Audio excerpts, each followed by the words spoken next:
మీరు ఎలాంటి బిజినెస్ చేస్తున్నా ఏఐ టూల్స్ ద్వారా మీ బిజినెస్ ని డబుల్ చేసుకోవచ్చు. జస్ట్ 49 రూపీస్కే ఏఐ టూల్. హాయ్ హలో నమస్తే, welcome back to Suman TV. ప్రస్తుతం మనతో పాటు ఉన్నారు sports and clinical dietitian Lakshmi Tejaswi గారు. నమస్తే మ్యామ్. నమస్తే అండి. మ్యామ్, ప్రీవియస్ వీడియోలో మాట్లాడుకున్నట్టు హార్మోన్స్ గురించి మాట్లాడాం కదా, స్ట్రెస్ రిలీజ్ హార్మోన్స్ అనేసి. ఇప్పుడు ఏంటంటే హ్యాపీ హార్మోన్స్. హ్యాపీ హార్మోన్స్ మనలో రీప్రొడ్యూస్ అవ్వాలి, డెవలప్ అవ్వాలి అంటే మనం ఏం చేయాలంటే టిప్స్ అండ్ సజెషన్స్ ఏమైనా ఉన్నాయా? సో బేసికలీ ఫస్ట్ మనకి తెలియాల్సింది ఏంటంటే హ్యాపీ హార్మోన్స్ ఏవేవి ఉంటాయి. సో 4 ఉంటాయండి: dopamine, oxytocin and endorphins and serotonin. Okay, ఈ 4 ఉంటాయి. సో ఈ 4 పని ఏం చేస్తాయంటే, ఫస్ట్ డోపమిన్ అనేది మనకి హ్యాపీగా ఉన్నప్పుడు రిలీజ్ అవుతుంది అనమాట. So when we are very happy, when we are very excited, ఆ డోపమిన్ రష్లో ఉన్నారు అని అట్లా జరుగుతుంది. They'll feel they're in some very la la land అనమాట, అట్లా అది. సో అప్పుడు రిలీజ్ అవుతుంది. నెక్స్ట్ వచ్చేసి సెరటోనిన్. ఇది ఒకటి స్లీప్ని ఇంప్రూవ్ చేస్తుంది. సో స్లీప్ అండ్ కొంచెం స్ట్రెస్ని కూడా తగ్గిస్తుంది అనమాట సెరటోనిన్. సో ఈ హార్మోన్ కూడా మనకి చాలా చాలా అవసరం, ఎందుకంటే మనకి స్లీప్ అనేది స్ట్రెస్ అనేది తగ్గిస్తుంది. సెరటోనిన్ స్ట్రెస్ని కూడా చాలా తగ్గిస్తుంది. నెక్స్ట్ వచ్చేసి ఆక్సిటోసిన్. ఈ ఆక్సిటోసిన్ అనేది మనకి actually it's a natural pain killer during labour. Okay, yeah. So లేబర్లో ఉన్నప్పుడు ఒక ఉమెన్ డెలివరీ ఇస్తుంది అంటే ఈ హార్మోన్ ఆటోమేటిక్గా రిలీజ్ అయ్యి పెయిన్ని తగ్గిస్తూ ఉంటుంది యాక్చువల్లీ. సో అంత అమేజింగ్ నేచర్ మన బాడీది యాక్చువల్లీ. న్యాచురల్గానే ఒక ప్రాసెస్ ఉంది, మెడిసిన్ అవసరం లేదు అది. సో అది. నెక్స్ట్ వచ్చేసి ఎండార్ఫిన్స్. ఇది పెయిన్ కిల్లర్ అనమాట. It's a natural pain killer in the body. So ఈ హార్మోన్ అనేది బాగా ఉందంటే పెయిన్ అనేది కెపాసిటీ, పెయిన్ తట్టుకునే కెపాసిటీ అనేది ఎక్కువగా ఉంటుంది అన్నమాట. సో ఫస్ట్ ఇవి ఎందుకు తక్కువ అవుతాయి, ఎందుకు ఇంబ్యాలెన్స్డ్గా ఉంటాయంటే మేజర్లీ స్ట్రెస్ వల్ల అండ్ ఇర్రెగ్యులర్ స్లీప్ హ్యాబిట్స్, వీటి వల్ల మేజర్లీ చాలా చాలా తక్కువ అయిపోవటం అనేది జరుగుతుంది.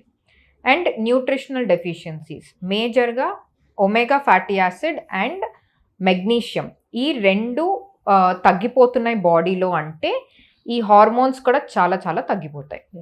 ఓకే, సో వీటి వల్ల కూడా మనకి ఈ హ్యాపీ హార్మోన్స్ తగ్గిపోతాయి. సో ఫస్ట్ ఎందుకు తగ్గుతుంది అనేది తెలుసుకొని దాని ప్రకారం ఏం యాక్షన్ తీసుకోవాలో చేయాలన్నమాట.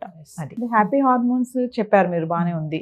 అంటే దానికి మనకి రిలీజ్ అవ్వాలంటే మనం ఏం చేయాలి madam? Yeah. So first as usual very very important is healthy eating habits. ఎక్కువగా నట్స్ అండ్ సీడ్స్ ఎక్కువగా తీసుకోవాలి. అండ్ చాలామందికి స్ట్రెస్ ఎక్కువ ఉన్నప్పుడు అండ్ డోపమిన్ రిలీజ్ తక్కువ ఉన్నప్పుడు, అలా ఉన్నప్పుడు డార్క్ చాక్లెట్ అనేది అందరికీ ఇష్టం, రైట్?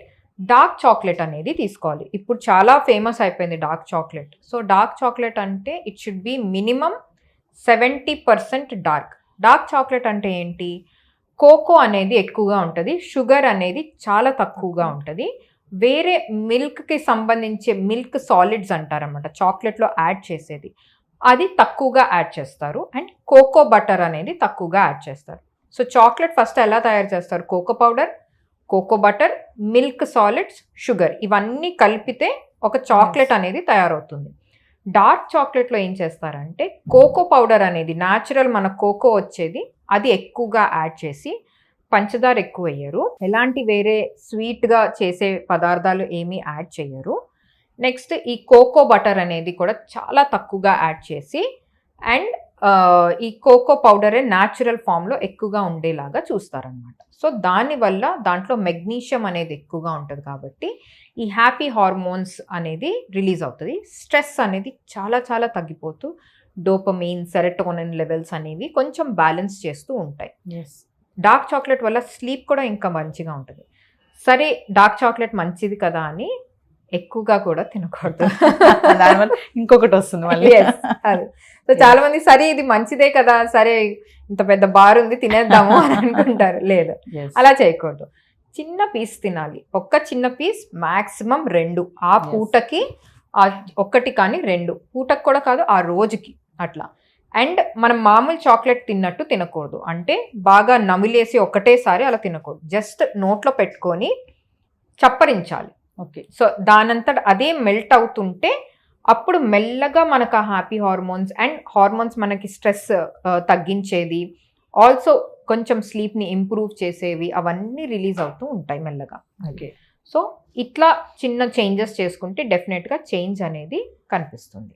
అంటే మేడం ఎప్పుడు హ్యాపీగా ఉండే వాళ్ళకి, ఎప్పుడు నవ్వుతూ సంతోషంగా ఉండే వాళ్ళకి, బిందాస్గా ఉండే వాళ్ళకి ఇవి రిలీజ్ అవుతూ ఉంటాయంటారా right, happy hormones? Yes, release అవుతూ ఉంటాయి. సో చాలా మంది ఎలా ఉంటారంటే, కొంతమంది ఎలా ఉంటారంటే ఎంత స్ట్రెస్ ఉన్నా కొంచెం దాని మీద కాన్సన్ట్రేషన్ అనేది తగ్గిస్తారు. తగ్గించినప్పుడు డెఫినెట్గా మన మైండ్ దానికి వెళ్ళట్లేదు కాబట్టి ఈ హార్మోన్స్ అనేవి బ్యాలెన్స్డ్గానే ఉంటాయి. కొంతమంది చాలా సెన్సిటివ్గా ఉంటారు మైండ్ వైజ్. ఓకే, చాలా చిన్న చిన్న వాటికి చాలా స్ట్రెస్ అయిపోతారు. స్ట్రెస్ అయిపోయినప్పుడు వాళ్ళకి ఇలా హార్మోన్స్ ఇంబ్యాలెన్స్ అయిపోవడం, వాళ్ళు ఎంత హెల్దీగా తింటున్నా ఇంకా ఈ మూడ్ స్వింగ్స్ అనేవి ఎక్కువగా ఉండడం, లేకపోతే నిద్ర సరిగ్గా పట్టకపోవడం, ఇలాంటివి అనేవి ఎక్కువగా జరుగుతూ ఉంటాయి అన్నమాట. అది ఓకే. సో వీళ్ళకి ఎవరికైనా ఒకటేం అర్థం చేసుకోవాలంటే, మన మైండ్ని మనం ఎలా ట్యూన్ చేస్తామో మన బాడీ కూడా అలాగే రియాక్ట్ అవుతుంది. మన మైండ్ని ఎంత స్ట్రాంగ్గా పెట్టుకుంటామో మన బాడీ అంత స్ట్రాంగ్గా ఉంటుంది. మన ఇట్లా మూడ్ స్వింగ్స్ రావడం, స్లీప్లెస్ నైట్స్ లేకపోవడం, ఆర్ ఊరికే సాడ్ అయిపోవడం, ఊరికే ఏడవాలనిపించడం, ఇట్లా హ్యాపీ హార్మోన్స్ తగ్గిపోతూ ఇట్లాంటి ఇబ్బందులు ఏవి ఉండవన్నమాట. కొంతమంది ఇప్పుడు మీరు అన్నట్టుగానే అసలు వాళ్ళ ఫేస్ లో స్మైలే ఉండదు, ఎప్పుడు సీరియస్ గానే ఉంటారు. ఏమనంటే వాళ్ళ నేచరే అంతా అనుకోవచ్చు మనము. మరి అలాంటి వాళ్ళకి మన సమస్యలు వస్తాయి మేడం? అది వాళ్ళ నేచర్ కాబట్టి, మేబీ వాళ్ళ నేచర్ అలాంటిది, కొంచెం సీరియస్ గా రిజర్వ్డ్ గా ఉండడం, అది వాళ్ళ నేచర్. అలాంటిది వాళ్ళకి హ్యాపీ హార్మోన్స్ తక్కువగా ఉంటాయి అని మనం చెప్పలేము. ఓకే. సో మేబీ వాళ్ళకి అవి నార్మల్గానే రిలీజ్ అవుతున్నాయి, నార్మల్గానే ఉంటున్నాయి కాబట్టి బై నేచర్ వాళ్ళ పెరిగిన ఎన్విరాన్మెంట్ మేబీ కొంచెం ఎఫెక్ట్ ఉండొచ్చు, అట్లా చాలా స్ట్రిక్ట్ ఎన్విరాన్మెంట్లో పెరిగి ఉండొచ్చు. సో అందుకు మేబీ కొంచెం రిజర్వ్డ్గా ఉండడం అట్లా చేస్తూ ఉంటారు. But hormones can be normal again వాళ్ళకి. అది. సో మేడం ఫైనల్లీ మరి వర్క్ ప్లేస్ లో మాకే వర్క్ ప్లేస్ లో మాకు హ్యాపీ హార్మోన్స్ రిలీజ్ అవ్వాలంటే, అంటే మా ఎన్విరాన్మెంట్ మేము ఎలా ఉండాలంటారు? సో వర్క్లో ఎప్పుడైనా వాటర్ అనేది ఎక్కువగా తీసుకోండి. చాలామంది ఇగ్నోర్ చేసే ఒక్క మేజర్ థింగ్ ఏంటంటే, పని చేస్తున్నప్పుడు చాలా పనిలో ఇన్వాల్వ్ అయిపోయి నీళ్లు సరిగ్గా తాగరు. సో నీళ్లు తాగినప్పుడు మనకి చాలా బెనిఫిట్స్ ఉంటాయి. ఫస్ట్ థింగ్, హార్మోనల్ బ్యాలెన్స్ ఎక్కువ ఉంటుంది. ఈ మినరల్స్ ఉంటాయి కదా, లైక్ మెగ్నీషియం, ఈ ఎలక్ట్రోలైట్స్, ఇవన్నీ కొంచెం బ్యాలెన్స్డ్గా ఉంటాయి బాడీలో. అంటే కొంచెం డీహైడ్రేషన్ అవ్వకుండా అలా జరుగుతూ ఉంటాయి కాబట్టి బ్యాలెన్స్డ్గా ఉంటాయి ఈ ఎలక్ట్రోలైట్స్. సో ఫస్ట్ వాటర్ ఎక్కువ తీసుకోవాలి. ఆఫీస్లోనే అటు ఇటు కొంచెం నడుస్తూ ఉండాలి. సో స్మాల్ ఎక్సర్సైజ్ అనమాట, జస్ట్ ఒక 5-10 minutes అట్లా. అది. Next healthy eating habits. So చాలామంది ఎస్పెషలీ వర్కింగ్ వాళ్ళు, ఉమెన్ అయితే ఎక్కువ వెరైటీస్ వండుకోలేరు కాబట్టి సింపుల్ థింగ్స్, వారంలో అట్లీస్ట్ 4 times ఆకుకూర తినేలాగా చూసుకోండి. అది ఎనీ టైప్ ఆఫ్ ఆకుకూర, ఏదైనా. వారంలో 4 సార్లే చాలా కష్టం. అది మీరు ఎలా అన్నా చేసుకోండి, పప్పులో వేసుకొని, లేకపోతే చపాతీ పిండిలో వేసుకొని, లేకపోతే రైస్లో మేథీ రైస్ అని చేసుకొని, అట్లా ఏదైనా, కానీ వారంలో 4 సార్లు. ఎందుకంటే వీటిల్లో కూడా ఈ డార్క్ గ్రీన్ లీఫీ వెజిటబుల్స్లో కూడా ఈ హ్యాపీ హార్మోన్స్ రిలీజ్ చేసే అవకాశాలు ఎక్కువగా ఉంటాయి. సో హ్యాపీ హార్మోన్స్ లో చాలా ఉంది మేడం. అంటే కొంతమంది ఏముందిలే అనుకుంటారు కానీ చాలా డెప్తే ఉంది. నేచురల్ గా వచ్చే వాళ్ళకి నేచురల్ గా వస్తాయి. బట్ మనం ఏంటంటే మీరు చెప్పినట్టుగా హ్యాపీ హార్మోన్స్ కి కొన్ని హ్యాబిట్స్ ఉన్నాయి అంటున్నారు.